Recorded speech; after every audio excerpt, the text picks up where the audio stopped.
하신 바 우릴 통해 펼치신다. 고통과 슬픔 중에 더욱 주님 의지하오니 어려움 이겨내고 주님 더욱 찬양하라. 이 믿음도 굳세라. 주가 지켜주신다. 어두운 밤에도 주의 밝은 빛 인도하여 주신 이 믿음도 굳세라. 이 믿음도 굳세라. 주가 지켜주신다. 어두운 밤에도 주의 밝은 빛 인도하여 주신다.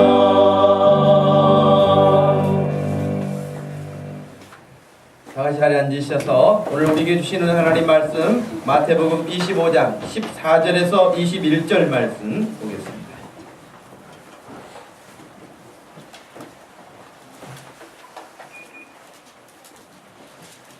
마태복음 25장 14절에서 21절 말씀입니다.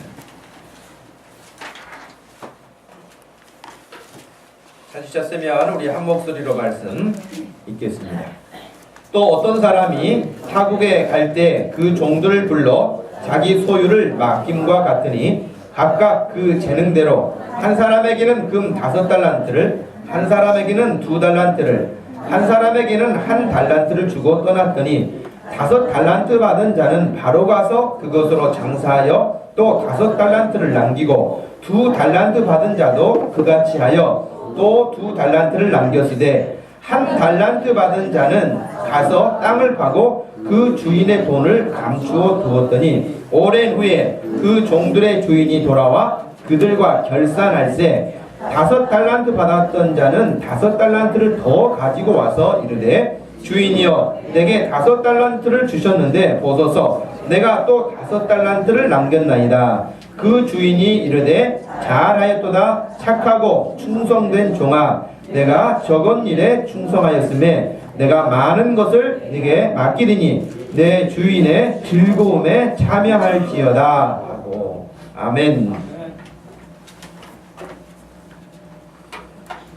결산해 보자고 하십니다 라는 제목으로 말씀을 전하겠습니다. 여러분 결산이라는 것이 무엇인지는 다 아시겠죠? 결산이 무엇인지는 알 텐데 쉽게 말하면 장사하는 사람들이 열심히 장사를 원래 물건을 사왔을 때 값, 그 다음에 판매해서 남긴 이윤 이런 것들을 다 계산해보는 것. 그것이 하루 단위, 일주일 단위 혹은 한 달 혹은 1년 단위 이렇게 해서 계산을 해내는 것이 이제 결산을 하는 것이죠. 우리나라에서 제일 돈을 잘 버는 그룹이 어디죠? 삼성이죠. 삼성이 돈을 버는데 무섭도록 돈을 많이 벌죠. 제가 작년 그러니까 이게 한 해 2013년 장사한 것은 2014년 4월 정도 돼야 결산이 나온다고 그래요. 돈이 너무 많아도 계산하기 힘들어서 그런지는 모르지만 4월 정도에 가야 결산이 나오는데 이게 2011년도에 결산한 내용을 12년도 이제 발표를 한 거죠. 그래서 약 201조 원을 매출을 올려가지고 영업이익을 29조 원을 해서 순이익이 23조 원 있다 그러거든요. 이게 도대체 뭔 말인지 뭐 감이 안 잡힐 정도의 액수니까요. 어마어마한 액수죠. 그런데 이게 지금 작년 기록인데요. 이미 금년도 2013년도 3, 4분기 영업이익이 10조 1635억 원으로 작년에 비해서 26%가 더 상승을 했다 그렇게 되어 있습니다. 그러니 계속해서 이제 더 이렇게 증식이 커가겠죠. 여러분은 어떠세요? 여러분 1년 결산하면 어떻게 나올 것 같아요?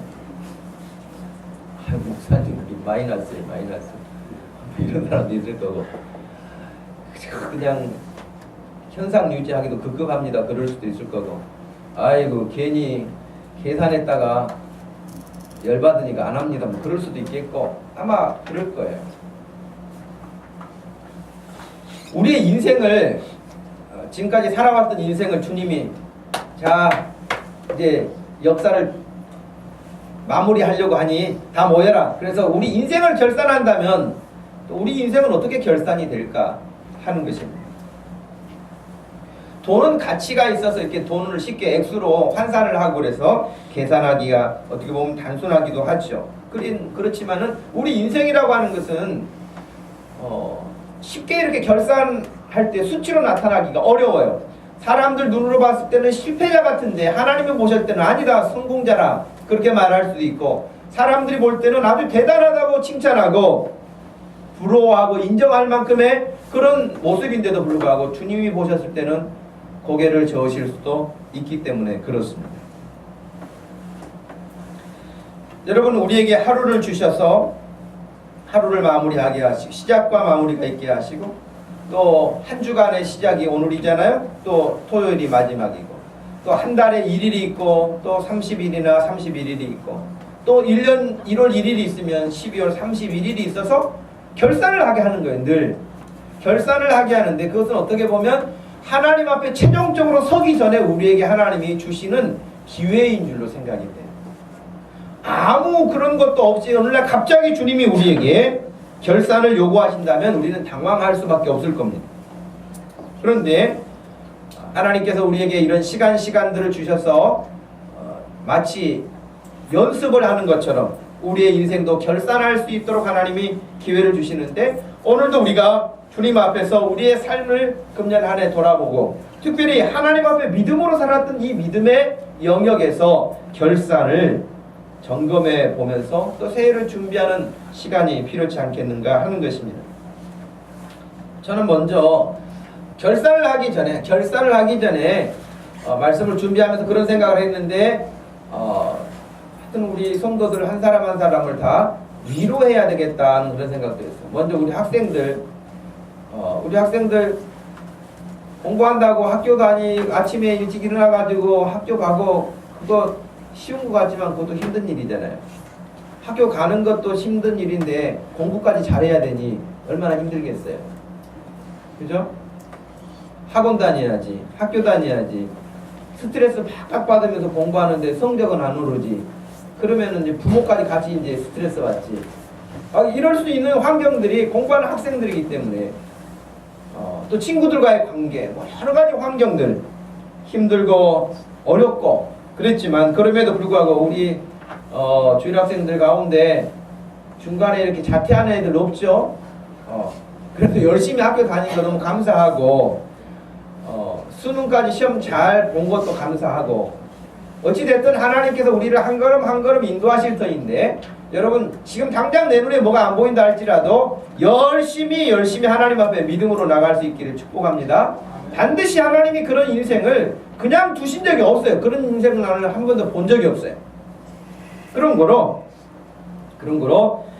공부하는 것이 쉬운 일 아니고 스트레스 받기도 하고 힘들기도 하고 그렇지만은 열심히 하나님 앞에 믿음을 가지고 하는 여러분들에게 하나님이 반드시 복된 길로 이어주실 것이고 또 연결하실 것입니다.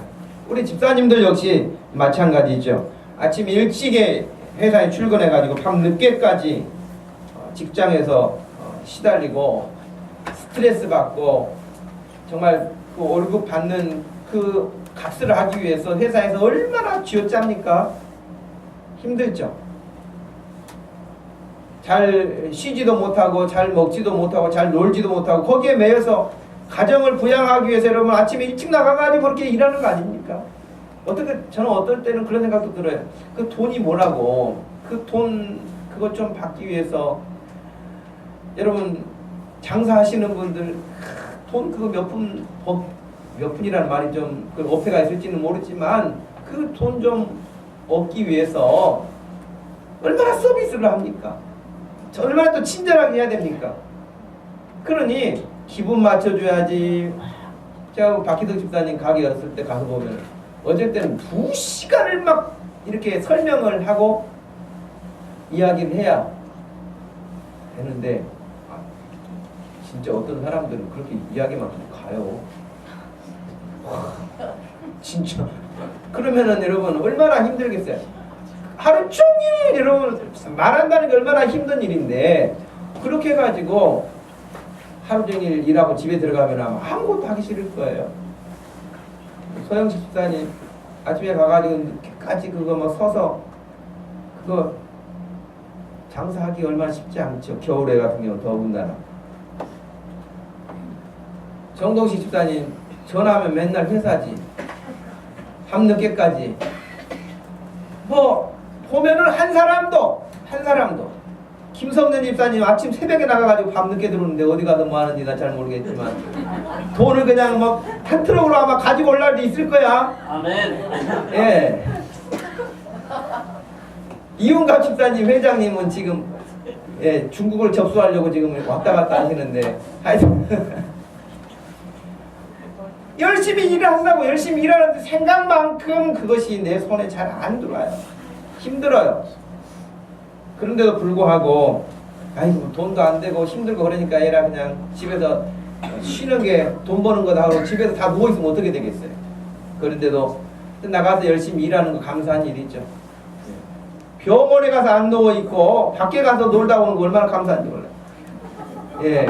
하여튼 여기에 되든 절대는 밖에 가서 활동하고 와야지 집에 누워있으면 그건 큰 머리 아픔이죠. 그러나 어찌됐든 열심히들 금년에도 살아왔고 또 교회를 섬기면서 청소하고 이런 일하고 저런 일하고 주방 섬기고 아이들 가르치고 또 전도하고 이런 수고하고 애쓰는 것들이 한두 가지가 아닌데 그런 모든 일들을 감당할 때마다 하나님께서 그 모든 일들을 어찌 잊으시겠습니까? 기억하실 것입니다.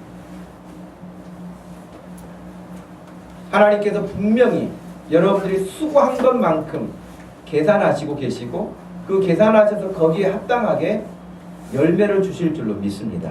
그 하나님을 여러분 믿으세요. 이런 수고와 고생 가운데도 한 해 한 해 더해가면서 우리의 영적 상태가 건강해야 될 텐데 건강하고 또 신앙적으로 성장하고 더 점점점 예수님을 닮아가야 될 텐데 우리의 모습은 어떻게 되어 있는가 하는 것이에요. 내 속사람은 주님의 마음을 닮아서 더 넉넉해지고 사람을 더 깊이 헤아릴 줄 알고 배려할 줄 알고 또 영혼 사랑할 줄 알아서 예수 믿지 않는 영혼들 보면 불쌍히 여기는 마음 들어서 전도하고 또 하나님이 주신 그 말씀과 약속이 있어서 그 나라를 소망하고 그렇게 우리의 믿음이 지난해보다도 더 나름대로 열심을 냈었는가 여러 가지로 우리가 점검하지 않으면 안 되는 시간이기도 하죠. 여러분 오늘 말씀 본문 14절에서 21절까지 해서 또 우리가 기억해야 될 부분들을 한번 보시길 바랍니다. 여기 보면 어떤 사람이 타국에 갈 때에 그 종들을 불러서 자기 소유를 맡겼다는 것, 소유를 맡겼다는 이야기. 그 다음에 시간이 갔어요. 19절에 보니까 오랜 후에 그 종들의 주인이 돌아와요. 그래서 그들과 결산할 때가 있다는 거예요. 맡김과 결산할 때가 있는데 그 결산의 결과는 20절에 5달란트를 더 남겨 가지고 온 종이 있었어요. 물론 2달란트를 더 남겨온 종도 있었고 아예 1달란트만 그냥 받은 그대로 땅에 묻었다가 돌아온 종도 있었죠. 그런데 21절에 보니까 잘했다. 5달란트, 2달란트를 더 남겨온 그 종들에게 잘했다, 착하다, 충성되다. 여러분 우리 모두가 주님으로부터 이런 칭찬받을 수 있고 인정받을 수 있기를 축복합니다. 우리를 보시면서 그래 너 하여튼 다른 뭐 결과가 어찌됐든 간에 1년간 네가 열심히 한 건 내가 알고 있다. 네 마음 중심을 내가 알고 있다. 네가 애써서 마음 써서 했던 것들 내가 다 기억하고 있다 하는 것을 보시면서 우리 주님은 여기 달란트 비유에서는 5달란트를 더, 2달란트를 더 이렇게 남겨서 더 남겼기 때문에만 칭찬한다고 저는 생각하지는 않습니다. 1달란트 받았던 자도 가가지고 정말 열심히 했는데도 불구하고 1달란트도 더 남기지 못하고 반달란트도 남기지 못하고 그냥 1달란트 그냥 열심히 하다가 왔을지라도 저는 칭찬했을 거라고 생각합니다.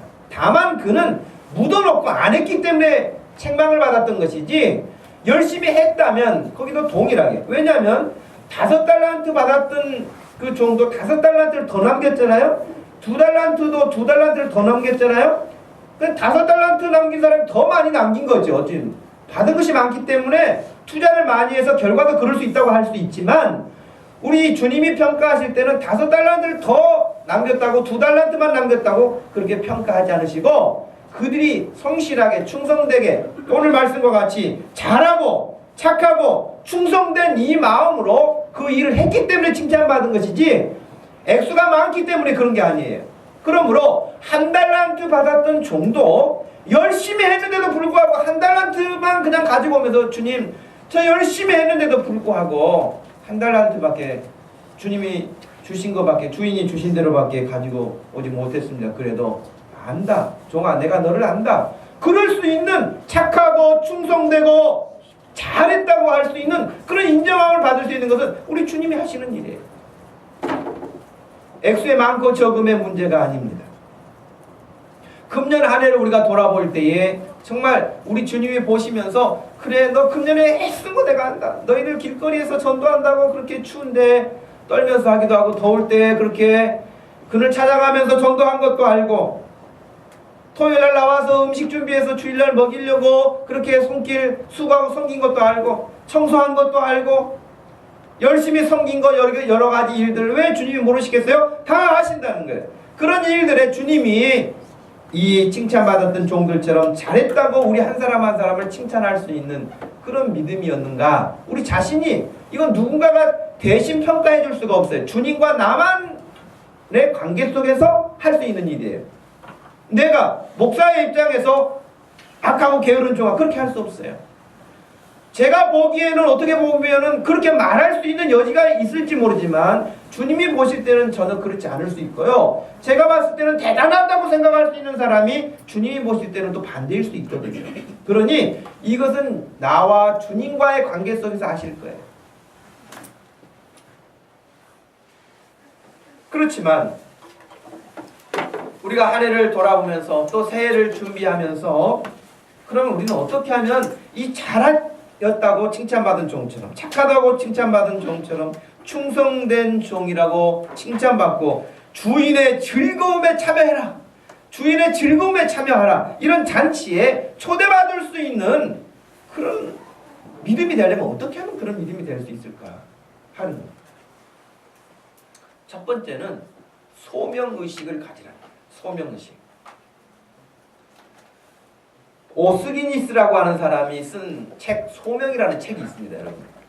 그 책이 있는데 그 책에 사람들이 일반적으로 살아가는 삶의 태도를 4가지로 나누었어요. 하나는 늘 환경적인 삶의 지배를 받으면서 그렇게 사는 사람이 있고 운명 그냥 나는 내 운명이 그렇다고 해서 그냥 거기에 자기를 맡겨놓고 사는 사람이 있는가 하면 늘 이것인가 저것인가 찾아서 선택하면서 사는 사람 하여튼 자기 나름대로 애써서 사는 사람이 있는데 마지막 사람이 그런 것 저런 것을 다 초월해서 소명에 따라서 사는 사람이 있다라고 이야기를 합니다. 그러면 소명이 뭐냐?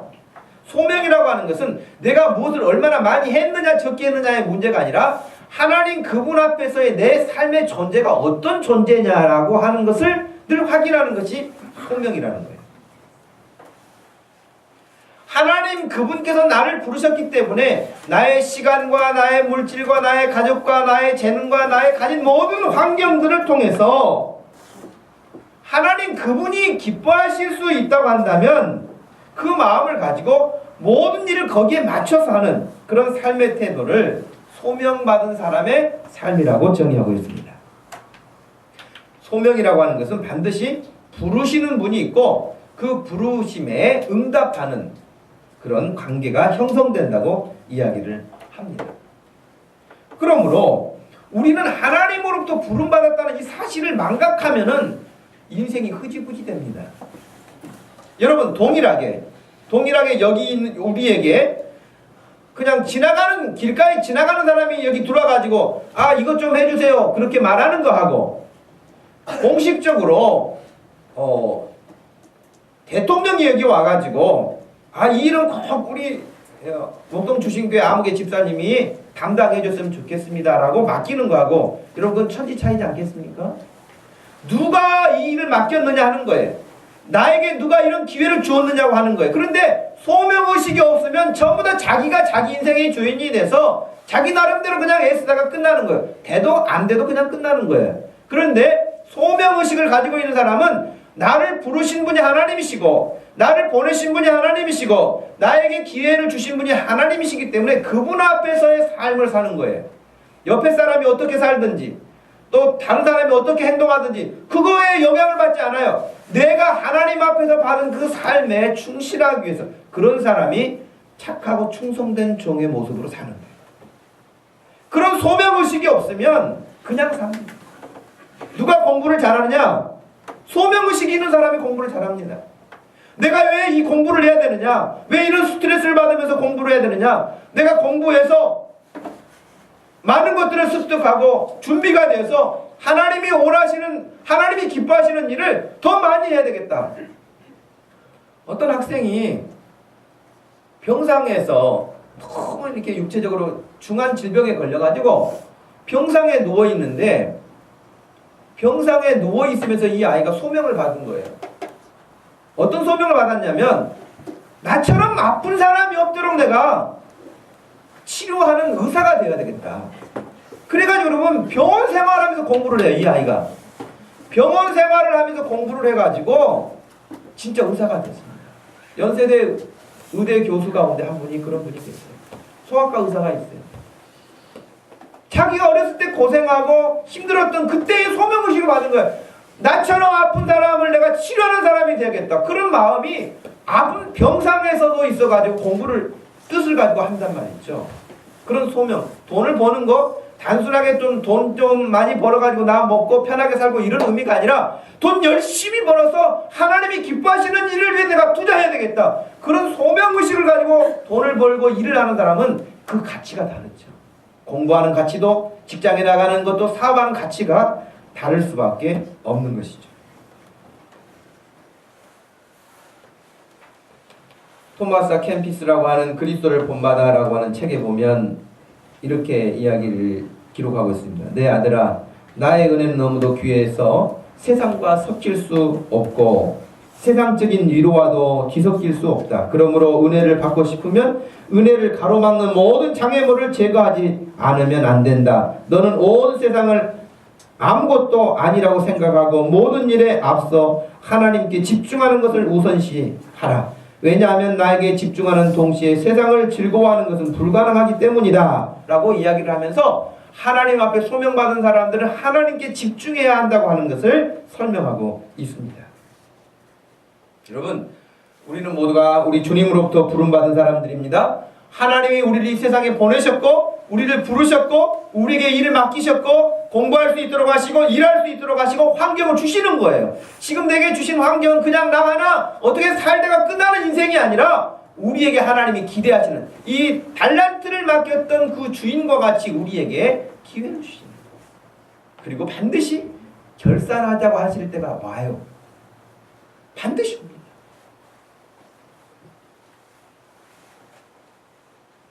그러므로 우리는 늘 주님의 부르심 앞에서 내게 주신 재능과 내게 주신 시간과 내게 주신 모든 환경들을 가지고 내가 지금 주님 앞에 잘하고 있는지 내가 착한 마음을 하고 있는지 내가 충성되이 주님을 섬기고 있는지에 대한 부분들을 늘 점검해야 할 것이죠.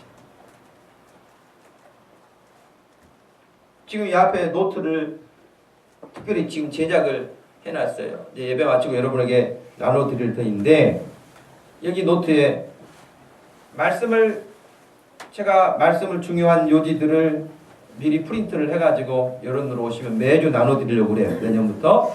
그럼 여러분들이 메모도 하고 그래 어찌든지 내가 하나님의 말씀에 붙잡혀서 내가 살아야 되겠다 하는 각오를 새롭게 갖고 1대1로 아이들을 가르치면서도 다른 공과 하지 않고 이 아이들을 지난주에 배웠던 말씀을 실제 생활에서 어떻게 하고 있는가를 내 자신, 교사인 나 자신도 점검하고 우리 아이들도 점검하는 이런 시스템으로 가려고 하는 거예요.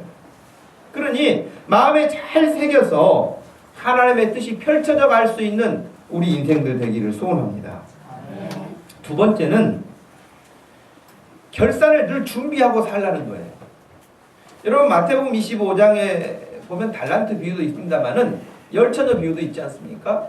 그런데 슬기롭지 못한 처녀 5명은 아직 시간이 남아있다, 많이 있다. 그러면서 준비를 하지 않아요. 등잔불에 기름이 점점 다 사라져 가는데도 준비하지 않아요. 그러나 슬기로운 사람은 늘 준비하고 있다가 갑자기 신랑이 온다 하는 소식을 듣고 뛰쳐나가서 신랑을 맞이할 수 있는 준비가 되어 있는데 준비가 안 되어 있는 사람은 그때서야 허둥대지만 이미 기회는 끝났고 잔치집 문이 닫혀버린 겁니다. 문을 두드리면서 열어달라고 해도 이미 기회는 끝난 것입니다. 우리 인생도 반드시 그런 날이 옵니다. 지금은 지금 아무 일이 없는 것 같고 여유 있는 것 같고 지금은 넉넉한 것 같은데 어느 날 갑자기 나에게 그만해라 하고 호루라기를 부는 것처럼 멈추게 하시는 날이 올 거예요. 근데 그때서 후회하고 그때서야 어떻게 해보겠다고 하지만 그때는 안 돼요. 그러니 이렇게 새해를 맞이하기 전 한 해를 마무리하는 이 시점에서 우리 자신들을 점검하고 혹시 나사가 조금이라도 풀린 부분이 없는가, 하나님을 향해서 우리가 더 열심을 가져야 될 부분이 느슨해진 부분이 없는가 하면은 다시 조여야죠. 내 신앙의 긴장의 끈을 더 조여야죠. 그렇지 않고서는 우리에게는 아무것도 기대할 수 없기 때문에 그렇습니다. 여러분 전도서 1장을 한번 펴보시겠습니까? 구약성경 전도서 1장 3장을 펴보죠. 3장입니다. 전도서 3장을 펴서 보겠습니다.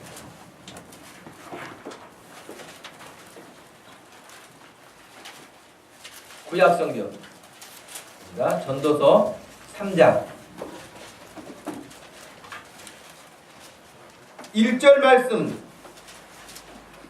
말씀에서 8절 말씀까지 우리 한번 같이 소리내서 읽어보겠습니다.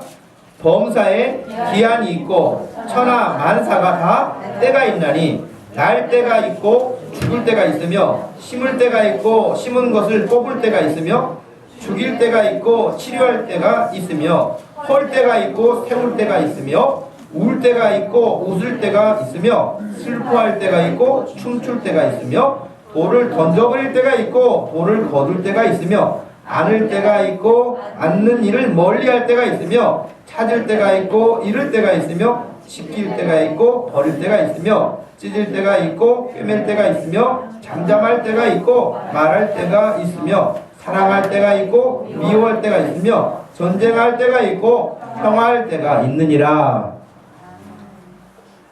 범사의 모든 일에 기한이 있고 천하 만사가 다 때가 있다. 여러분 우리에게도 무한적으로 주어진 게 아니에요. 우리는 유한해요. 우리에게 주어진 시간 너무 유한해요. 미안하지만 우리가 건강으로 열심을 가지고 뭔가 힘을 써서 할 수 있는 기간 많지 않아요. 왜 목사님이 청년들을 보면 이렇게 우리 학생들을 보면 이렇게 하자. 저도 이제 50이 넘어 이렇게 살아온 거 아닙니까? 오면서 보니까 그래도 청년 때만큼 좋은 때가 없어요.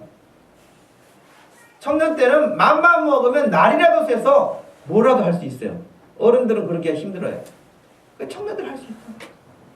학생들 맘만 먹으면 뭐라도 할 수 있는 그런 환경을 가지고 살아요. 근데 그때가 있는데 그때를 놓친다는 거예요. 놓치지 않도록 하기 위해서 늘 고면하고 말씀을 가르치는 이유도 거기에 있는 것이죠. 오늘 말씀에서도 주고 떠났더니 15절에 그랬잖아요. 주고 떠났어요. 떠났는데 그것을 다시 결산하자고 하는 19절. 오랜 후에 그 종들의 주인이 돌아와요. 떠났지만 돌아온다고요. 결산할 때가 온다 이 말이에요. 결산을 늘 준비해야 되는데 이 한 달란트 받았던 종은 어떻게 했습니까? 땅에 묻어놓고 다른 사람 2달란트, 5달란트 받았던 종들은 어떻게 했어요? 즉시 나가서 장사를 했단 말이에요. 장사를 하는데 가만히 있으면 됩니까? 장사를 하려면 수고하고 애를 써야 되지 않겠어요? 그런데 한 달란트 받았던 종은 아무도 모르는 곳에 가서 땅에다 묻어놨겠죠. 나중에 변명을 할지 모르겠어요. 아이고 그것도 누가 캐갈까 무서워서 제가 지키고 있었어요. 뭐 그럴지는 모르겠어요. 그러나 성경에서는 분명히 그를 향해서 악하고 게으른 종이라고 그랬어요. 그냥 지키지도 않았고 어찌도 하지 않았고 그냥 땅에 묻어놨을 뿐이에요. 아무것도 안 하는 거예요. 아무것도 안 하는 거예요. 그러면서 열심히 안 하는 사람의 특징이 뭔지 아세요? 불평, 핑계, 이유가 많아요. 여러분 약속 시간 예를 있어서 12시에 만납시다. 그래가지고 12시에 이렇게 가는데 늦었어요. 늦은 사람이 말이 많습니까? 먼저 와 기다린 사람이 말이 많습니까? 늦은 사람이 말이 많습니다. 무슨 말이 많아요? 도로에 차가 많아서 차가 밀렸다. 뭐가 어쨌다. 이렇게 오늘따라 웬 차가 이렇게 많은지 막 그러면서 이미 집에서 늦게 출발한 거야. 이미 집에서 늦게 출발했으면서 그것은 말아요. 내가 집에서 사실 너무 늦게 출발해서 늦었어. 이런 사람 거의 못 봐요. 중간에 문제가 있었다는 거야. 자기는 일찍 아마 출발했는데 문제가 없었는데 그런 식이란 말이에요. 그러니까 항상 이유를 대고 핑계를 대고 불평을 하고 원망을 하는 사람들은 어떤 것들을 완수해내지 않는 사람들의 특징이에요. 이 한 달란트 받은 자의 특징이 뭡니까? 뭐라 그래요? 주인을 보고.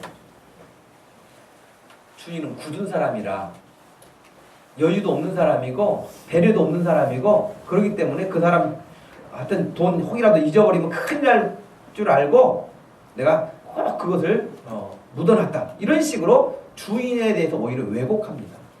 자기가 열심히 저는 아까도 말씀드렸지만 차라리 한 달란트 가지고 열심히 했는데 반 달란트만 가지고 올 수도 있어요. 원금을 까먹고 말이죠. 주인님 너무너무 죄송해요.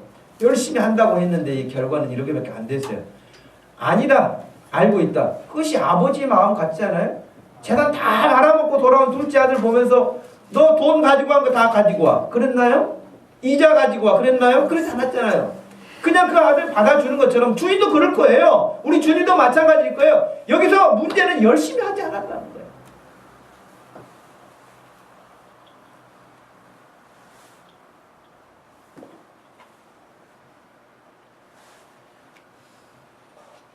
여러분 이 김태현이라고 하는 지금 이제 미국에서 살고 있는 분인데요. 이분의 특징은 화장을 진하게 한다고 하는 특징이에요. 그런데 지금 미국에서 5개 회사를 거느린 회장이에요. 키가 1m 53밖에 안 돼요. 그런데도 불구하고 미국의 100대 우량 기업 가운데 세계 1위 반도체 장비 회사인 라이트하우스의 사장이에요. 웹사이트 전문 회사인 모닝 플라넷이라고 하는 사장의 역할도 하고 있어요. 그래서 6개 회사의 회장을 맡아서 지금 하고 있는 사람이 이 김태현이라고 하는 사람인데 지금 금년 나이로 한 68세 됐습니다. 지금 방송 토크쇼도 진행하는 사람이고 미국 태권도 협회에서 공인 태권도 8단이에요. 우리 교회에서 태권도 제일 잘하는 사람이 해리잖아요. 해리가 몇 단이죠? 4단이에요. 여러분 해리 얕보지 마세요. 갑자기 옆발이 날아갔어요. 근데 이분이 태권도가 지금 8단이거든요. 근데 이분의 인생 역정을 들어보니 책도 나왔는데 사람들은 나를 성공이란 말로 표현한다라는 책이 있어요. 자서전적인 어떤 그런 에세이인데 김천 태생으로 너무 고생한 사람이에요. 옛날 그 지역에는 굉장히 보수적인 지역이어서 남자가 음력 1월 1일에 태어나면은 팔자가 좋다고 좋아한대요. 뭐 저는 잘 모르겠는데 그 지역은 그랬는가 봐요. 음력 1월 1일 날 아들이 태어나면 아주 좋다고 그렇게 하는데 딸이 태어나면 재수 없다고 그렇게 구박을 한다네. 그 지역 김천 사람 살 때는데 여기 김천 출신들 없죠? 근데 아무튼 그랬다는 거예요. 그래가지고 1월 1일에 태어나면서 조상들에게 차례를 올리려고 집안 식구들이 다 모이는데 어머니가 패기가 있어서 모든 가족들이 이제 다 지켜보고 있는 그런 가운데 아이를 낳았는데 아들일 거라고 기대를 했는데 딸이 나오니까 아니 저 그 옛날 아랫목 윗목이 있던 시대 윗목으로 밀쳐놓고 들여다보지도 않았다는 거예요.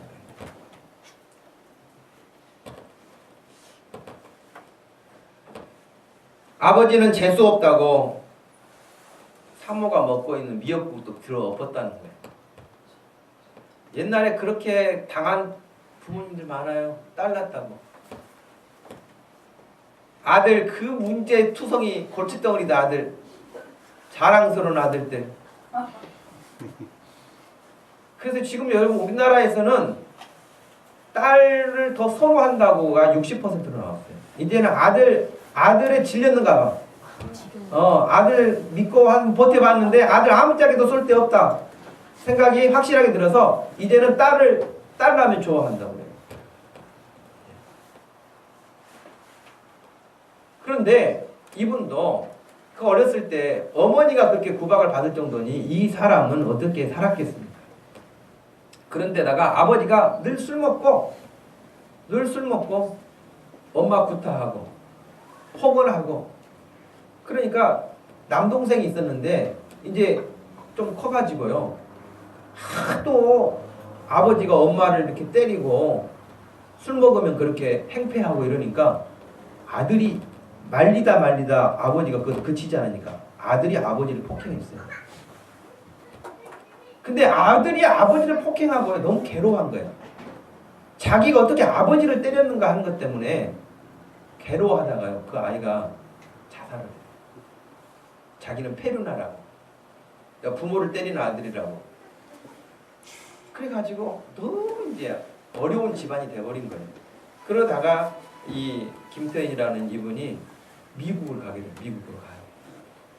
미국으로 이민 가게 돼서 미국으로 그가 이제 가서 살게 됐는데 미국 생활이 여러분 만만합니까? 허드렛 일부터 하여튼 고생 안 해본 곳이 없는 일부터 시작해가지고 밑바닥에서부터 그가 올라오기 시작하면서 살았습니다. 결혼을 했지만은 3번이나 실패하고 다 버림받은 거예요. 이 사람이 이혼한 게 아니라 3번 다 상대방으로부터 버림을 받은 거예요.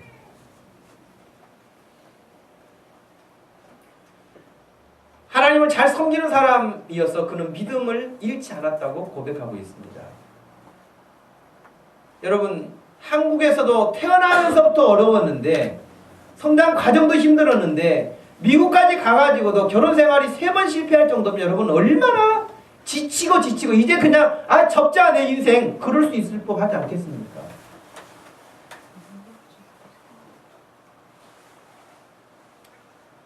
그런데 여러분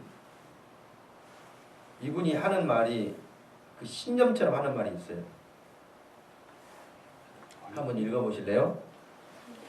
He can do, why not me? 너무 쉽죠. 이런 영어면은 어디로 가도 다 하겠죠. 아니 그 사람도 하고 그 여자도 하는데 왜 나는 안 돼? 이 사람의 신념입니다. 그래서 모든 일에 도전하는 거예요. 아니 다 하는데 왜 나는 안 돼? 라고 하는 그것이 자기의 아주 마음판에 꽉 새겨져 있어요. 그래서 어떤 일이든지 그는 마다하지 않고 거침없이 일들을 도전합니다.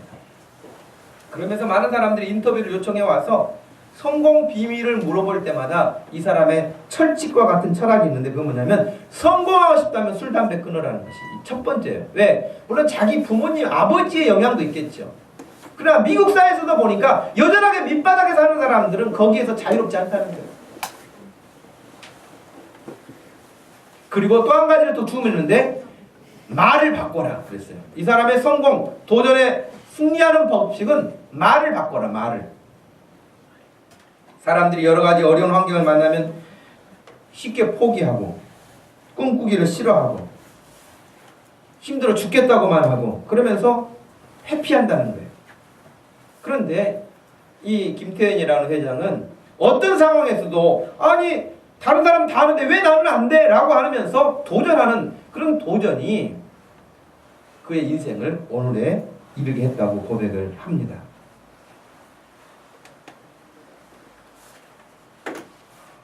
여러분, 한 달란트 받았던 그 종은 뭐냐면 도전하는 정신이 있는 게 아니라 불평하는, 왜곡하는, 게으르고 악한 생각만 마음에 가득한 거예요. 절대 그것은 우리가 하여튼 그림자라도 그런 흉내를 내서는 안 돼요. 우리는 할 수 있는 대로 내가 할 수 있는 일, 내가 지금 뭘 할 것인가, 내가 내년에는 내가 어떻게 할 것인가, 내가 어떻게 하나님을 기쁘시게 할 것인가, 이것을 마음에 생각을 해야, 고민을 해야 그 일을 또 준비하지 않겠습니까?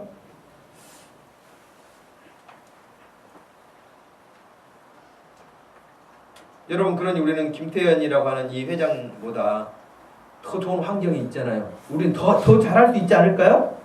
여러분, 술 먹고 여러분 때리는 사람 없잖아요. 여러분 지금 뭐 굶주리고 여러분 이렇게 허기지게 하고 못 먹게 하고 그런 사람 없잖아요. 우리는 더 할 수 있잖아요. 그러니 그러니까 하나님 앞에 우리 더군다나 하나님 믿는 사람으로서 하나님, 저 사람도 하고 또 저런 사람도 하고 다 하는데 왜 제가 안 됩니까? 왜 제가 이렇게 하는 일이 잘 안 됩니까? 하나님 앞에 기도해야죠. 기도하는 길밖에 없어요. 그래서 늘 결산을 준비하는 사람은 도전하는 사람이에요. 땅에 묻어놓는 사람이 아니라 도전하는 사람이에요. 마지막 세 번째는 뭐냐면 미리 준비하라는 거예요. 미리. 결산하려면 미리 준비해야지 갑자기 결산 닥치면은 어떻게 할 수가 없습니다. 제가 어제 한 일간신문을 보는 중에 하버드 우등생의 노하우라는 그 어떤 한 기자가 쓴 글을 읽었어요. 거기 이렇게 소개되어 있습니다. 그는 형편이 빠듯했습니다. 하버드대에서 석사, 박사 과정을 밟으면서도 혼자 학비와 생활비를 해결해야 했습니다. 그래서 기숙사 사감을 맡았습니다. 그걸 7년이나 했습니다. 하버드대의 공부량이 상당합니다. 시험 때는 하루 18시간 이상 공부하고 잠은 고작 2-3시간씩 잡니다. 혹독한 일정을 소화해야 합니다. 수시로 내는 에세이 등 과제물도 만만치 않습니다. 그래서 하버드 졸업생들이 하는 말이 있다 그래요. 오늘은 영어를 공부를 좀 잘해야 되는데 이건 또 무슨 뜻인 것 같습니까? 하버드만 졸업하면 그 다음부터는 인생이 쉬워진다는 거예요. 이건 무슨 뜻이냐면 하버드 공부가 그만큼 어렵다는 거예요. 말 그대로 18시간 공부하고 2-3시간 자고 시험 보려고 이러면 얼마나 힘들겠어요. 근데 그것이 기말고사, 중간고사만 있는 게 아니라 수시로 에세이 써내야 하고 너무 힘들다는 거예요. 그러니 하버드만 졸업하면 나머지 인생은 걷어먹기다 라고 할 만큼 힘든 시간을 지냈다는 거예요. 그는 기숙사 사감을 하면서 많은 학생을 만났는데 하버드 대학교에서는 공부만 잘한다고 최고로 인정해주지 않는다는 거예요. 클럽 활동이나 봉사활동도 아주 활발하게 하면서 공부까지 잘해야 하는, 그래야 쟤는 좀 공부를 한다 하고 평가를 해준다는 거예요. 평소에는 설렁설렁 노는 것 같은데 성적이 기가 막히게 좋은 학생들이 더러 있다는 것입니다. 자기가 기숙사 생활 사감을 하면서 그들을 유심히 봤더니 그 노하우를 알게 됐다는 거예요. 설렁설렁 하는 것 같은데 학점이 잘 나온다는 거예요. 그 노하우가 뭘까? 그 핵심은, 노하우의 핵심은 예정보다 10일 앞서 준비한다고 하는 것이 하버드생들, 우등생들의 특징이라는 거예요. 그러니까 어떤 일이 있기 전에 열흘 전부터 준비한다는 거예요. 근데 대부분의 학생들은 그 레포트를 내야 하는 그 당일 혹은 전날에 그 급에 가지고 하니까 좋은 학점 나오기가 어렵다는 거예요. 그러나 우등생들은 미리 예정을 하고 책도 읽을 것 있으면 미리 에세이를 써놓고 미리 써놓으니까 열흘 동안 시간을 두고 보면서 또 생각한다는 거예요. 그래서 교정할 부분이 있으면 또 수정을 하고 또 다듬고 하니까 좋은 에세이가 나올 수밖에 없다는 거예요. 우등생들의 특징, 탈락자들의 특징, 당장 닥쳐가지고 뭔가 허겁지겁 하는데 점수도 안 나오고 탈락률이 높다는 거예요. 이렇게 공부한 사람이 누구냐? 지금 국립생태원장을 하고 있고 이화여대 석자 교수를 하고 있는 최대천 교수라고 하는 분의 이야기예요. 이분의 이야기는 거기서 노하우를 배워가지고 항상 10일 전에 한다는 거예요. 그래서 기자가 직접 그 교수님 방에 들어가 봤더니 컴퓨터에 아주 그냥 사방팔방에 포스트잇이 다 잔뜩 붙어 있더라는 거예요. 할 일들이 가득가득. 근데 그것들이 지금 당장 할 일들이 아니라 열흘 후의 일들인데 지금부터 준비하고 있는 거예요. 그러니까 열흘 후의 일을 지금도 준비하고 있으니까 당장 그 당일이 됐을 때는 좀 넉넉하다는 거예요. 여기가. 그리고 지금 열흘 후의 일이기 때문에 지금 막 그냥 애달퍼가지고 막 이렇게 허겁지겁 안 해도 된다는 거예요. 그 지금도 본인은 그렇게 산다고 이야기를 하고 있습니다. 제가 왜 이 기사를 소개해드리냐면 여러분 2014년 되면 그때부터 내가 1월 1일부터 땡 치면 그때부터 열심히 해. 그래서 안 되고 지금 오늘이 29일 아닙니까? 29, 30, 31, 3일이라도 빨리 시작하시기 바랍니다. 예, 기도도 3일이라도 빨리 시작하는 사람이 낫지. 그냥 어차피 금년에는 틀렸어 그러면서 3일간 그냥 마음껏 놀고 1월 1일부터 그 사람은 1월 1일부터 안 돼요. 1월 1일부터 시작을 해도 며칠 가도 끝나요. 그렇게 안 되고 미리 준비하는 사람은 결산이 기다려지는 사람이에요. 2014년이 기다려지는 사람이에요. 준비하는 사람은 기다려지지만 준비 없는 사람은 괜히 나이만 한 살 더 먹는다고 나이 타령만 하고 있어요. 나이 타령한다고 해서 나이가 뒤로 물러갑니까? 그렇지 않습니다. 준비해야 합니다. 2014년도 우리에게 맡겨진 여러 가지 일들, 저도 해야 될 일이 있고 여러분도 해야 될 일이 있고 우리가 주님 앞에서 함께 감당해야 될 여러 가지 일들, 그것은 누구를 위한 것이 아니라 오직 주님을 위하여, 주님의 나라를 위하여 우리가 감당해야 될 일인데 그 일을 위해서 여러분 남은 3일 동안도 열심히 기도하시고 여러분의 마음에 내가 내년에는 정말 이런 일도 저런 일도 해야 되겠구나 하는 것들을 마음에 또 작정하셔서 그 마음을 가지고 있을 때에 내가 시간을 이렇게도 조정해야 되겠구나, 이것은 내가 이렇게 해야 되겠구나 하는 것이 생각나서 실제로 그렇게 할 수 있을 거예요. 그렇지 않으면 당일에 닥쳐가지고는 그 일이 이루어지지 않습니다. 우리 주님이 결산하자고 하실 때에 예 주님 기다리고 있었습니다. 주님 그러면서 준비하고 주님 앞에 기쁨으로 들어서서 우리 주님으로서도 칭찬받고 인정받고 우리 주님이 준비해 놓으신 잔치에 즐거움에 참여하라고 하신 것처럼 우리 주님의 즐거움과 기쁨에 우리가 함께 할 수 있는 그런 은혜가 있기를 주님의 이름으로 축복합니다. 우리 한번 같이 기도하십시다. 기도할 때 하나님, 주님께서 금년 한 해에도 365일이라고 하는 이 시간을 주셨는데 산다고 열심히 살아왔지만 부족한 것도 많습니다. 그러나 우리 주님이 또 용납해 주시고 또 이 시간도 기회를 주셔서 말씀을 듣게 해주셨사오니 이제 남은 3일 동안도 미리 준비하게 해주시고 도전하게 해주셔서 2014년은 비교할 수 없는 그런 새해가 될 수 있도록 우리 각자 자기 자신을 위해서 주님 앞에 한번 기도하실 수 있기를 바랍니다. 하나님 아버지 고맙고 감사합니다. 이 시간 저희들에게 참으로 귀한 시간을 주시고 환경을 주시고 기회를 만들어 주시고 주님 앞에 믿음으로 살 수 있도록 해주신 하나님 아버지, 이 시간 말씀을 다시 한번 새기면서 5달란트, 2달란트를 더 남겼던 그 종들의 태도를 배우기를 원합니다. 하나님 아버지 함께하여 주시고 은혜 입혀 주셔서 우리의 삶들이 날마다 주님 앞에서 새로워지게 하여 주옵소서. 하나님 아버지 머뭇거리거나 핑계대거나 후퇴하는 것이 아니라 도전하게 하여 주시옵소서. 환경을 탓하지 않게 해주시옵시고 주님 앞에 기도하는 중에 나는 할 수 없지만 주님은 하실 수 있고 주님이 이끌어 주시는 것을 믿고 믿음으로 나설 수 있는 우리들을 다 되기를 소원합니다. 그래서 우리가 아버냐며 우리의 삶의 양편이 늘 그 자리에 앉아있는 것이 아니라 넉넉하게 우리 주님의 이름으로 승리자가 되어서 주님이 준비하신 잔치의 즐거움으로 기쁨으로 참여할 수 있는 그런 믿음의 역사가 일어나게 하여 주시옵소서. 새해를 막연하게 맞이하는 것이 아니라 미리 준비하여서 맞이할 수 있기를 원합니다. 기도하면서 맞이할 수 있기를 원합니다. 계획하면서 맞이할 수 있기를 원합니다. 우리 사랑하는 모든 성도들에게 한량없는 주의 은혜를 공급하여 주셔서 한 사람도 빠짐없이 우리 주의 놀라운 은혜와 사랑과 복으로 임하게 하여 주시옵소서. 하나님 감사합니다.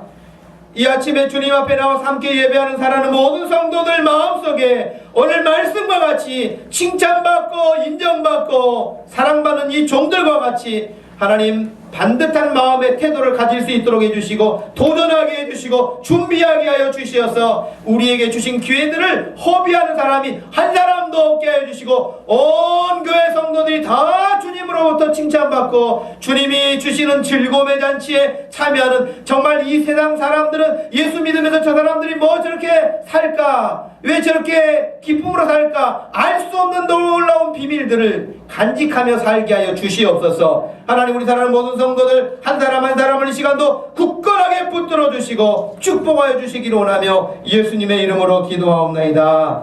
아멘. 다같이 자리에 일어나셔서 감사 찬양 드리겠습니다.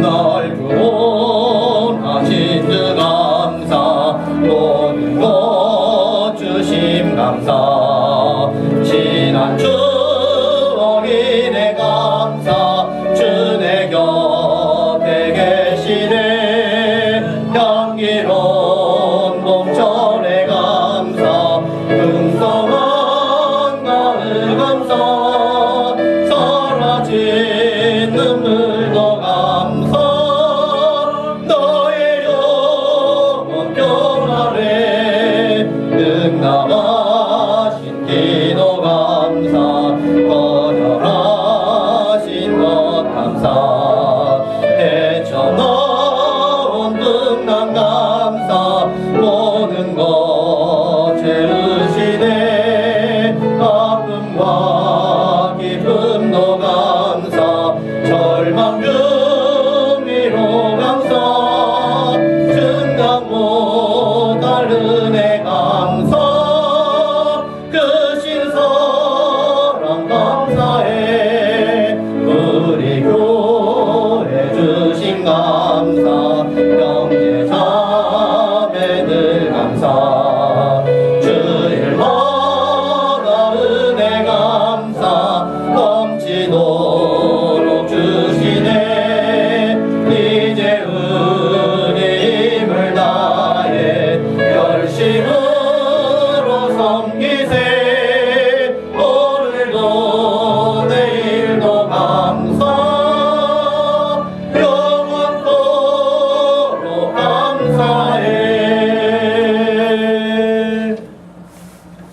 지금은 우리 주 예수 그리스도의 은혜와 우리 하나님 아버지의 변함없으신 사랑과 성령 하나님의 위로 교통하심이 이 시간도 칭찬받을 수 있고 인정받을 수 있고 주님께 사랑받을 수 있는 신실한 종으로 살기 원하는 다른 모든 성도들 머리 위에 지금부터 영원토록 함께 계실지어다. 아멘.